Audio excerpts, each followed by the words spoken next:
మా latest videos కోసం మా ఈ తెలుగు న్యూస్ ఛానల్ సబ్స్క్రైబ్ చేసి గంట సింబల్ యాక్టివేట్ చేసుకోండి. రేపు ఆఖరి మార్గశిర శుక్రవారం రాత్రి దిండు కింద దీనిని పెట్టి పడుకుంటే మీ సంపాదన విపరీతంగా పెరుగుతుంది. రాత్రి దిండు కింద ఇది పెట్టి పడుకోవటం వల్ల తెల్లారేసరికి మీ ఇల్లు డబ్బుతో నిండిపోతుంది. ఆఖరు మార్గశిర శుక్రవారం రాత్రి పడుకునే ముందు దీనిని దిండు కింద పెట్టి పడుకుంటే మీకు అదృష్టము ఐశ్వర్యము కలిసి వస్తుంది. మీ దాంపత్య జీవితం కూడా బాగుంటుంది. దీనికి నెగిటివ్ ఎనర్జీని లాగేసుకునే శక్తి. ముఖ్యంగా రాత్రిపూట ఎవరైతే ఆరోగ్య సమస్యలతో బాధపడుతూ ఉన్నారో, పీడకలలతో బాధపడుతూ ఉన్నారో వారు దీనిని దిండు కింద పెట్టి పడుకోవాలి. మీకు మానసిక ఒత్తిడి వల్ల కానీ, మీపై నెగిటివ్ ఎనర్జీ ప్రభావం ఉండటం వల్ల కానీ పీడకలలు వస్తూ ఉంటాయి. మానసిక నిద్ర అనేది చాలా అవసరం. మీకు సడన్గా నిద్రల నుంచి మెలకువ వస్తున్నా, పీడకలలు బాగా వస్తూ ఉన్నా, రాత్రికి రాత్రే మనసులో అలజడిగా ఉంటున్నా దానికి కారణం నెగిటివ్ ఎనర్జీనే. నెగిటివ్ ఎనర్జీ ఎఫెక్ట్ మీపై, మీ ఇంటిపై ఉన్నప్పుడు మీరు మరియు మీ కుటుంబ సభ్యులు ఒకరిపై ఒకరు ప్రేమను చూపలేరు. ఇంటిలో ఎప్పుడూ గందరగోళ వాతావరణం ఉంటుంది.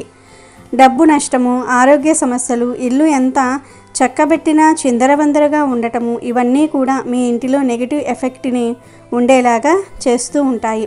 ఒకవేళ మీరు ఇలాంటి సమస్యలతో బాధపడుతూ ఉన్నట్లయితే రేపు రాత్రి పడుకునే ముందు దీనిని తల దిండు కింద పెట్టి పడుకోవాలి. రాత్రిపూట నెగిటివ్ ఎనర్జీ ప్రభావం ఎక్కువగా ఉంటుంది. ఇప్పుడు ఉన్న ఈ బిజీ లైఫ్లో నిద్రపోకపోయినా ఆరోగ్య సమస్యలు వస్తూ ఉన్నాయి. అతి నిద్రపోయే వారికి, చాలా తక్కువగా నిద్రపోయే వారికి ఆరోగ్య సమస్యలు వస్తూ ఉన్నాయి. మన కళ్ళకు రెస్ట్ ఇస్తే మన బ్రెయిన్కి 5% రెస్ట్ అయినా దొరుకుతుంది. బ్రెయిన్ యాక్టివ్గా పనిచేస్తేనే మనం చేసే పనిపై శ్రద్ధ పెట్టగలం. లేదంటే అందరితో తిట్లు తింటూ ఉంటాం. మనం డబ్బు సంపాదించాలి అన్నా, ఎక్కడికైనా వెళ్ళి బ్రతకాలి అన్నా అంతా మన బ్రెయిన్పై ఆధారపడి ఉంటుంది. మనసు స్థిమితంగా ఉంచుకోకపోతే బ్రెయిన్ డిస్టర్బ్ అవుతుంది. దీనితో ఆరోగ్య సమస్యలు పెరిగిపోతాయి. మనం రాత్రి ప్రశాంతంగా నిద్రించాలని అనుకుంటాం, కానీ అప్పుడే మనం చేసిన కొన్ని తప్పులు గుర్తు వస్తాయి. అరే, ఆ రోజు ఆ మాట అనకుండా ఉండాల్సింది, ఆ రోజు ఆ తప్పు చేయకుండా ఉండాల్సింది అని ఏదో ఒకటి ఆలోచిస్తూ ఉంటారు. రాత్రి సమయంలో మీకు మంచి నిద్ర వచ్చి ఎలాంటి ఆలోచనలు లేకుండా హాయిగా నిద్రపోవాలి అంటే రేపు శుక్రవారం రాత్రి దిండు కింద దీనిని పెట్టి పడుకోండి. మీరు వీటిని దిండు కింద పెట్టి పడుకోవటం వల్ల మీకు చెడు ఆలోచనలు రావు. ప్రశాంతమైన నిద్ర పడుతుంది. దీంతో కొద్ది రోజుల్లోనే మీ ఆరోగ్యం బాగైపోతుంది. మరి ఇంతకీ రేపు శుక్రవారం రోజు దిండు కింద ఏం పెట్టి పడుకోవాలో ఇప్పుడు మనం ఈ వీడియోలో వివరంగా తెలుసుకుందాము. అంతకన్నా ముందు స్వయంగా లక్ష్మీదేవి బంగారు గాజులను తెచ్చి కంసాలికి ఎందుకు ఇచ్చిందో తెలిపే పురాణ కథను విందాం. పూర్వకాలంలో కళింగ దేశంలో వెంకటాచారి అనే కంసాలి ఉండేవాడు. అతడు పనిలో ఎంతో నైపుణ్యం చెందినవాడిలాగా పేరుగాంచాడు. వెంకటాచారి అతని భార్య సుమతి ఎంతో దైవభక్తులు. ఆ దంపతులకు 2 ఆడపిల్లలు, శారద, నీరజ. వారు చక్కగా చదువుకుంటూ తల్లికి చేదోడు వాదోడుగా ఉండేవారు. వెంకటాచారి నైపుణ్యం కలవాడే, కానీ ఏమాత్రం కల్తీకి పాల్పడకుండా ఎంతో నిజాయితీగా పనిచేసేవాడు. మిగిలిన తోటి కంసాలులు కక్కుర్తిపడి కల్తీ చేసి తక్కువ సొమ్ముకే పనులు ఒప్పుకొని చేసేవారు. దీనివలన వెంకటాచారికి ఆదాయం అంత ఎక్కువగా ఉండేది కాదు. ఏదో వచ్చిన సొమ్ముతో కాలం గడుపుకుంటూ వస్తూ ఉన్నాడు. రోజులు ఇలా గడుస్తూ ఉండగా పెద్ద కూతురికి వివాహ వయసు వచ్చింది. నెమ్మదిగా సంబంధాలు వెతకటం మొదలుపెట్టాడు. కానీ ఎక్కడా ఏదీ కుదరలేదు. వెంకటాచారి పక్క ఇంట్లో కృష్ణశర్మ అనే పురోహిత కుటుంబం ఉంటుంది. కృష్ణశర్మ భార్య రుక్మిణి, సుమతి ఎంతో స్నేహితులుగా ఉండేవారు. కృష్ణశర్మ, రుక్మిణి దంపతులకు పద్మప్రియ అనే కుమార్తె ఉండేది. ఆమె వయసు సుమారు 7 సంవత్సరాలు. ప్రతిరోజు వాకిట్లో పూలు కోసుకొని సుమతికి తెచ్చి ఇచ్చేది. అంతేకాక రోజు 1 గంటైనా వారింట్లో గడిపి వెళ్ళేది. వెంకటాచారి పెద్ద కుమార్తె శారద పెళ్లి ఎంతకు నిశ్చయం కాకపోవడంతో ఆ దంపతులకు ఎంతో బెంగగా ఉండేది. ఒకనాడు కృష్ణశర్మ భార్య రుక్మిణి సుమతితో 1 వారం రోజుల పాటు రుక్మిణి కళ్యాణ పారాయణం చేయమని చెప్పింది. ఆ విధంగానే శారద పారాయణం చేయగానే ఆ మరునాడే మంచి వరునితో వివాహం నిశ్చయమైంది. ఇక వివాహానికి కావలసిన సొమ్ము సేకరించి పెట్టుకోవటం అనే పనిలో పడ్డాడు వెంకటాచారి. ఇన్నేళ్లుగా కంసాలి వృత్తి చేస్తూ ఉన్నా కూడా కూతుళ్లకు కనీసం బంగారు గాజులు కూడా చేయించలేకపోయానే అని బాధపడ్డాడు. సుమతి రోజు ఉదయాన్నే పూజ చేసేటప్పుడు శ్రీ మహాలక్ష్మీదేవిని అనేక స్తోత్రాలతో పూజించేది. వివాహం దగ్గర పడుతున్నదని, దయచేసి వివాహానికి కావలసిన సొమ్ము సమయానికి అంది వచ్చేలాగా అనుగ్రహించమని ఆ తల్లిని ప్రార్థించేది. రోజులు ఇలా గడుస్తూ ఉండగా ఒకనాడు పద్మప్రియ రోజులాగా పూలు తీసుకుని ఉదయం పూజ సమయానికి రాలేదు. రోజు తప్పకుండా వచ్చే పిల్ల ఈరోజు ఇంకా రాలేదేమిటబ్బా అని సుమతి ఆలోచిస్తూ ఉండగా గుమ్మంలో గజ్జల చప్పుడయ్యింది. పద్మప్రియ చెంగున రానే వచ్చింది. రావడానికి ఆలస్యమైందని చెప్తూ పూలు తీసి సుమతి చేతిలో పెట్టింది. ఆ రోజు పద్మప్రియ రోజు కంటే అందంగా ఎంతో తేజస్సుతో కనిపించింది. సుమతి పద్మప్రియను ఈరోజు నీ పుట్టినరోజా, ఇంత చక్కగా అలంకరించుకున్నావు అని అడిగింది. లేదు అత్తయ్య, రోజులాగానే తయారయ్యాను. స్నానం చేయటం కాస్త ఆలస్యం కావటంతో పూలు తీసుకురావటం ఆలస్యమయ్యింది. అది సరే గాని ఈ జత బంగారు గాజులు అమ్మ నీకు చూపించమని చెప్పింది. కొత్తగా కొనుక్కుందట, నిన్ను చూడమని పంపింది అన్నది. అప్పుడు సుమతి ఆ గాజులు తన చేతిలోనికి తీసుకుని చూస్తూ ఉండగా పద్మప్రియ ఇప్పుడే వస్తాను అని చెంగున బయటకు వెళ్ళింది. సుమతి ఆ గాజులను దేవుడి దగ్గర ఉంచింది. కాసేపైన తర్వాత పద్మప్రియ రాగానే ఇచ్చేద్దామని అనుకున్నది.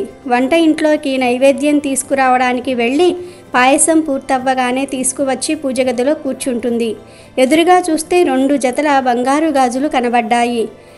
ఇవేమిటి? ఇవి ఎక్కడి నుంచి వచ్చాయి? తాను ఇక్కడ పెట్టినది ఒక జతే కదా? లేదా నేను పరధ్యానంలో ఉండి గమనించలేదా? పద్మప్రియ నా చేతికి 2 జతలు ఇచ్చిందా అని తలుస్తూ పూజ పూర్తి చేసి దేవునికి నైవేద్యం పెట్టింది. ఆ 2 జతల గాజులను తీసుకుని రుక్మిణికి ఇవ్వాలని వారింటికి వెళ్ళింది. ఆమెను చూసిన రుక్మిణి, ఏమిటి వదిన చేతిలో ఆ బంగారు గాజులు ఎక్కడివి? పిల్లలిద్దరికీ చేయించావా అని అడిగింది. ఇది విన్న సుమతి నోట మాట రాలేదు. అదేమిటి వదిన, ఇందాక పద్మప్రియ వచ్చి ఇచ్చింది కదా, నీవు కొనుక్కున్నావని నాకు చూపించమని చెప్పింది కదా అని అన్నది. అప్పుడు రుక్మిణి, అదేమిటి వదిన, పద్మప్రియ మీ ఇంటికి రావటమేమిటి? నిన్నటి నుంచి పిల్లకు ఒక్కటే జ్వరం, మంచం దిగనే లేదు, ఎక్కడికి వెళ్ళలేదు. అస్సలు ఆమె మీ ఇంటికే రానప్పుడు ఈ గాజులు ఎలా తెస్తుంది? అయినా నేను ఈ మధ్య అసలు గాజులే కొనుక్కోలేదు అని అన్నది. ఇది విన్న సుమతికి ఎంతో ఆశ్చర్యం కలిగింది. మరి ఇందాక వచ్చినది ఎవరు? ఆ గాజులు ఇచ్చినది ఎవరు అని ఆలోచిస్తూ ఉండగా ఆ వచ్చినది సాక్షాత్తు శ్రీ మహాలక్ష్మీదేవియే అని తోచింది. ఈ విషయమే రుక్మిణితో అన్నది. వారిద్దరూ ఎంతో ఆశ్చర్యపోయారు, మరెంతో ఆనందపడ్డారు. జరిగిన విషయమంతా వారి భర్తలకు చెప్పారు. వెంకటాచారి దంపతుల సంతోషానికి అంతులేదు. వచ్చినది సాక్షాత్తు శ్రీ మహాలక్ష్మీదేవియేనని గ్రహించారు. తమను అనుగ్రహించిన ఆ జగన్మాతను ఎన్నో విధాలా స్తుతించారు. తమ కుమార్తెలకు సాక్షాత్తు ఆ శ్రీ మహాలక్ష్మీదేవియే బంగారు గాజులను అనుగ్రహించిందని ఎంతో ఆనందపడ్డారు. ఇద్దరూ పూజగదిలో నుంచుని ఆ జగన్మాతను స్మరిస్తూ ఇలా అన్నారు. ఓ లోక జనని, దారిద్ర్య దుఃఖాన్ని పాపాంధకారాలను పారద్రోలే అమృతమూర్తివి నీవే తల్లి. దీనులైన వారి బాధలను అన్నిటినీ నశింపచేసే నీ కరుణా కటాక్షములు మాపై ప్రసరింపుము తల్లి. నీకివే మా నమస్కారాలు అమ్మ. మిక్కిలి దయగలిగిన నీ కడగంటి చూపులతో నీ కరుణామృతాన్ని మాపై కురిపించు తల్లి. నీవు సర్వమంగళ ప్రధాయినివి. సకల చరాచర జగత్తు యందు నీవే వ్యాపించి ఉన్నావు తల్లి. నీకివే మా ప్రణామములు. నిన్ను నమ్మిన వారికి సర్వ శుభములను అనుగ్రహించే లోక పావనివి. నీకివే మా నమస్కారములు అని పరివరి విధాల ప్రార్థించారు. లక్ష్మీదేవి తమకు సాయం చేసినందుకు ఎంతో సంతోషించారు.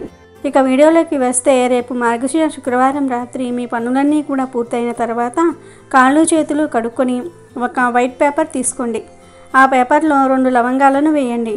ఇప్పుడు ఆ పేపర్ను పొట్లంలాగా చుట్టి మీ చేతిలో పట్టుకొని మీ సంకల్పం చెప్పుకోండి. ఆ తర్వాత ఆ పేపర్ను మీ దిండి కింద పెట్టి పడుకోవాలి. మీ ఇంట్లో వారందరూ కూడా దిండు కింద వీటిని పెట్టి పడుకుంటే మంచి జరుగుతుంది. కుటుంబంలో గొడవలు రావు. మీ ఇంటిలో వారందరికీ కూడా ప్రశాంతమైన నిద్ర లభిస్తుంది. మీ పిల్లలు దిండు కింద దీనిని పెట్టి పడుకుంటే వారిపై ఉన్న నెగిటివ్ ఎనర్జీ అంతా కూడా పోతుంది. వారి బ్రెయిన్ చాలా రిలీఫ్ అవుతుంది. వారు చదువుల్లో ఆత్మీయులవుతారు. మీ భర్త సంపాదన కూడా పెరుగుతుంది. రాత్రి ప్రశాంతంగా నిద్రిస్తే ఉదయం యాక్టివ్గా ఉంటారు. మీరు లవంగాలను పొట్లం కట్టి వాటిని దిండి కింద పెట్టుకుంటే మిమ్మల్ని నెగిటివ్ ఎనర్జీ అస్సలు ఏమీ చేయదు. మిమ్మల్ని డిస్టర్బ్ చేద్దాం అని వచ్చే చెడు కళలు, నెగిటివ్ ఎనర్జీ అంతా కూడా దూరం అయిపోతుంది. మీకు ప్రశాంతత లభిస్తుంది. ప్రశాంతంగా నిద్రించడం వల్ల మన మనసు ప్రశాంతంగా ఉంటుంది. తొందరపాటుతనం తగ్గుతుంది. లోతైన ఆలోచనలు చేయగలుగుతారు. ఆఖరు మార్గశిర శుక్రవారం రాత్రి దిండు కింద వీటిని పెట్టి పడుకుంటే మీకు మంచి నిద్రతో పాటు అదృష్టం పెరుగుతుంది. లవంగాలు ధనాన్ని ఆకర్షిస్తాయి. మీరు వీటిని దిండు కింద పెట్టి పడుకున్న మరుక్షణం నుండి డబ్బు మిమ్మల్ని నెమ్మదిగా ఆకర్షింపజేస్తుంది. ఒక్కసారిగా మీ సుడి తిరిగిపోతుంది. ఇక మరుసటి రోజు ఉదయం వాటిని దిండు కింద నుంచి తీసి మీ తల చుట్టూ తిప్పుకొని ఎవరూ తిరగని చోట కానీ పారే నీటిలో కానీ పడవేసి వెనక్కి తిరిగి చూడకుండా ఇంటికి వచ్చేయండి. ఇలా చేయటం వల్ల మీపై ఉన్న నెగిటివ్ ఎనర్జీ అంతా కూడా పోతుంది. ఇంటిలోనికి వెళ్లే ముందు కాళ్ళు చేతులు కడుక్కొని వెళ్ళాలి. ఎవరైతే మార్గశిర శుక్రవారం నాడు దిండు కింద వీటిని పెట్టుకుని పడుకుంటారో వారికి మంచి నిద్రతో పాటు ఐశ్వర్యం కూడా సిద్ధిస్తుంది.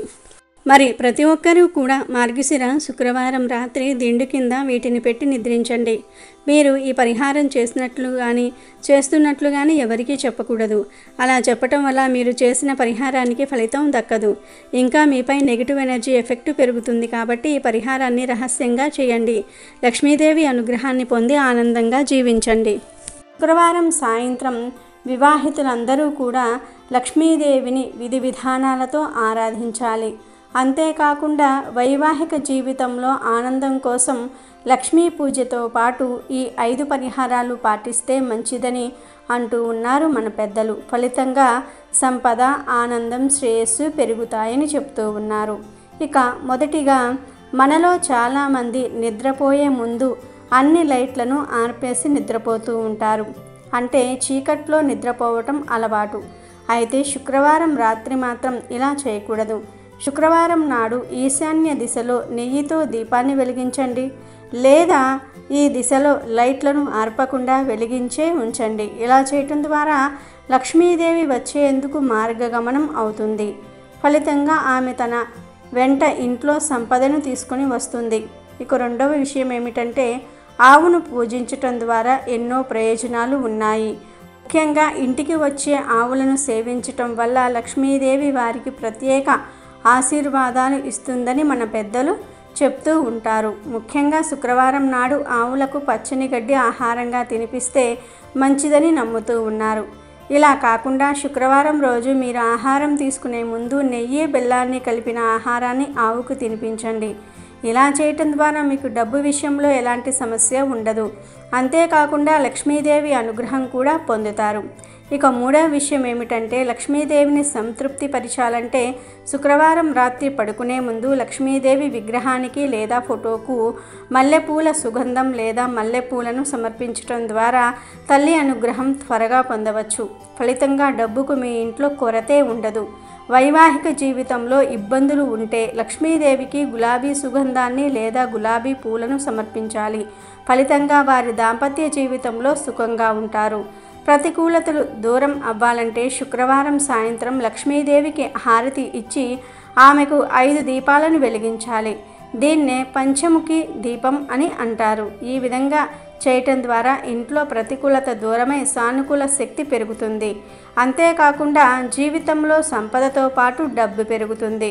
కాబట్టి శుక్రవారం నాడు సాయంత్రం లక్ష్మీదేవిని ప్రసన్నం చేసుకోవాలంటే ఈ పరిహారాన్ని తప్పకుండా పాటించండి. ఇక 5వది, బాగా సంపాదించిన తర్వాత కూడా మీకు ఆర్థిక కొరత ఏర్పడుతూ ఉంటే శుక్రవారం నాడు లక్ష్మీదేవికి కర్పూరంతో హారతి ఇచ్చిన తర్వాత అందులో ఉండే బూడిదను ఎరుపు రంగు కాగితంలో ఉంచుకొని మీ పర్సులో ఉంచుకోండి. ఇలా చేయటం ద్వారా ఆర్థిక ప్రవాహం పెరుగుతుంది. అంటే డబ్బు నిల్వ ఉంటుంది. డబ్బు నిల్వ ఉండటం పెరుగుతుంది. అంతేకాకుండా మీరు చేసే ప్రతి పనిలోనూ విజయం సాధిస్తారు. దీంతో పాటు రాగి నాణెం తీసుకొని లక్ష్మీదేవిని ధ్యానించండి. అనంతరం వీటిని మీ పర్సులో ఉంచుకోండి. ఇల్లాలిని ఇంటికి శ్రీ మహాలక్ష్మీదేవిగా పూజిస్తూ ఉంటారు. లక్ష్మీదేవి అనుగ్రహం పొందాలంటే శుక్రవారం సాయంత్రం ఇంటికి తిరిగి వచ్చేటప్పుడు భర్త భార్యకు బహుమతి తీసుకురండి, లేదా మీకు నచ్చిన మిఠాయిలను తీసుకుని వచ్చి మీ భార్యకు ఇవ్వండి. ఫలితంగా ఆమె ఆనందిస్తే లక్ష్మీదేవి అనుగ్రహం మీరు పొందుతారు. అంతేకాకుండా మీ ఇంట్లో ఎలాంటి సమస్యలు తలెత్తవు, జీవితంలో ఉన్నత శిఖరాలను అధిరోహిస్తారు.